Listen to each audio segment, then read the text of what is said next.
پوری پاکستانی قوم اس وقت یہ سوچ رہی ہے کہ کس طریقے سے آئندہ اس ناسور کو قابو کیا جائے گا. وہ اقدامات ہیں جو کہ بروئے کار لائے جائیں گے تاکہ پھر یہ جو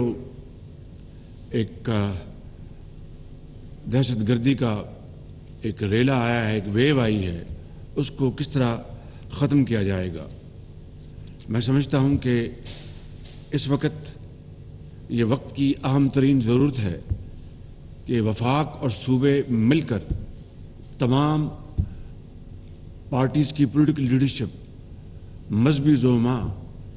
وہ پوری اس کی اونرشپ لیں اور اپنے اختلافات، چاہے وہ سیاسی ہوں،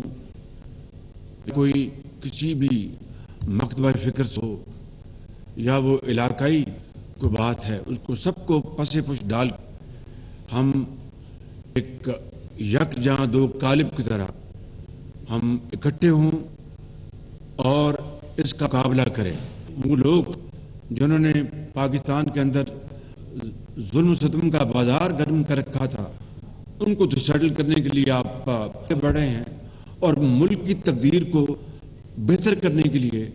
آپ اپنوں سے ہاتھ ملانے کے تیار نہیں. تو یہ اس طرح کی جو ہے ڈبل سٹینڈرڈ، وہ نہیں چلیں گے. میں نے ایک پارٹی کے جو ان کو بھی انوائٹ کیا ہے، جو میرے ساتھ ہاتھ ملانا گوارا نہیں کرتے تھے. وہ مجھے خط لکھتے تھے، that used to be a cruel joke, کہ میرا نام لکھے بغیر اور سائن کے بغیر لیٹر آ جاتا تھا. اس کے باوجود بھی، and I am not trying to speak for myself, not trying to earn your kudos, but the fact of the matter is, میں نے جب بھی اس خط کا جواب دیا ان کا نام لکھا اوپر اور نیچے سائن کیا.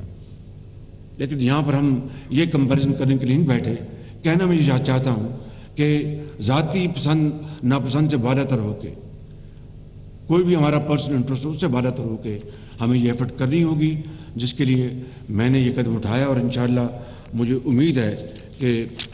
آگے سے نفی میں جواب نہیں آئے گا، اور قوم کے اس عظیم تر مقصد کے لیے ہم سب انشاءاللہ اکٹھے ہوں گے اور